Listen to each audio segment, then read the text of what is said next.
naman. Meron nga na namang nauusong pagkain sa TikTok, kaya naman heto gayahin natin. Kakailanganin lang naman ng bell pepper, cream cheese, tapos cheesy mga meat, 3 ingredients lang. Medyo pricey ang cream cheese kaya nag-ambagan kami ng kapatid ko para nga matikman itong nauuso dito, kaya naman tara, tikman natin.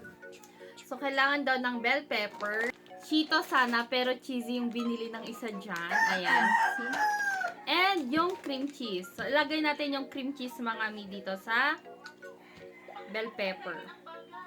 Tikman natin kung masarap ba yung ginagawa nila. Uy, taste test! Aba naman. Merienda na. Sabi nila lasang pizza daw. Sabi nila lasang dynamite. Ganun. Sige, tignan natin kung masarap nga ba. Okay na siguro to. And itusok-tusok yung cheesy. Okay na to. Tikman natin. Kain!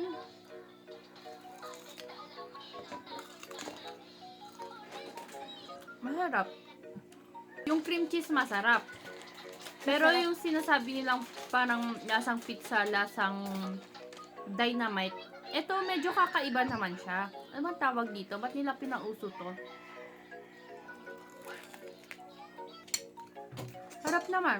Sabi ka na rin eh. Uubos ko na. Masarap. Masarap kasi naubos ko na. Masasatisfy ka rin kung susubukan nyo, tikman nyo. Okay naman yung lasa niya, masarap mga mi. And ngayon ko lang din nalaman na fruits pa lang bell pepper, ang sarap niya din papakin. Kaya pala nakikita ko sa ibang bansa mga mi, na gano'n na lang din nila kainin nung bell pepper lang. Very crunchy lang ang bell pepper pagkainin mga mi, sulit din kasi nga mura lang ngayon. Pasya mga mi, yun lang muna for today's video. Salamat sa panonood, bye-bye!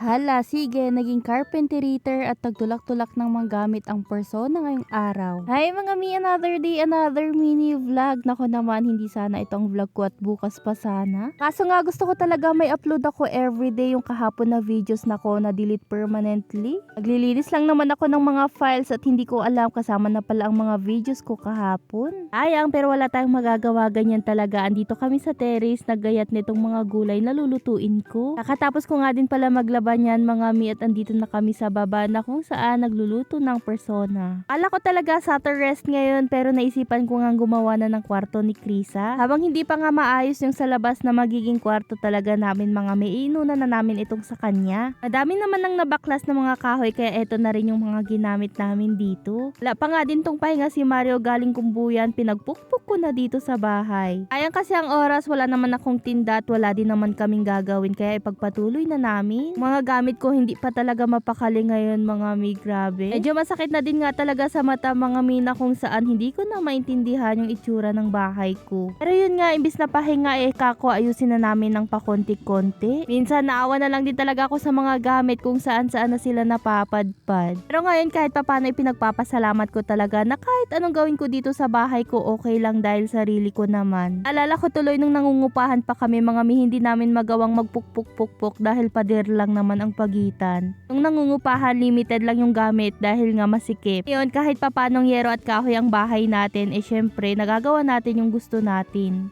Plywood lang din ang ihaharang ko dyan na magiging kwarto ng panganay ko at didikitan ko na lang yan ng wallpaper. Gagawa na namin siya ng kwarto mga mi, para po pag naayos na yung sa kabila, may sarili na siya dahil 10 years old na din. Ako nga kailangan niya nang humiwalay ng tulugan dahil nagdadalaga na siya. Ang pagkatao ko, hindi talaga gustong hindi gumagalaw mga mi. Ang gusto ng katawan ko yung kilos ng kilos. Kaya kaninang umaga, kahit ang dami-dami kong nilabhang mga kumot pati mga damit na ko, heto ako naglilinis na naman dito. Kako naman kasi kahit ganitong maliit lang yung bahay natin, basta malinis at talaga namang naka-organize, maganda tignan. Nako, si Nessa, ngayon pa talaga na piling maglinis-linis nung may tinda na. Basta gagawa kasi natin yung mga gusto nating gawin sa bahay mga mi, kapag ka nga po biglaan at may topak si Mario.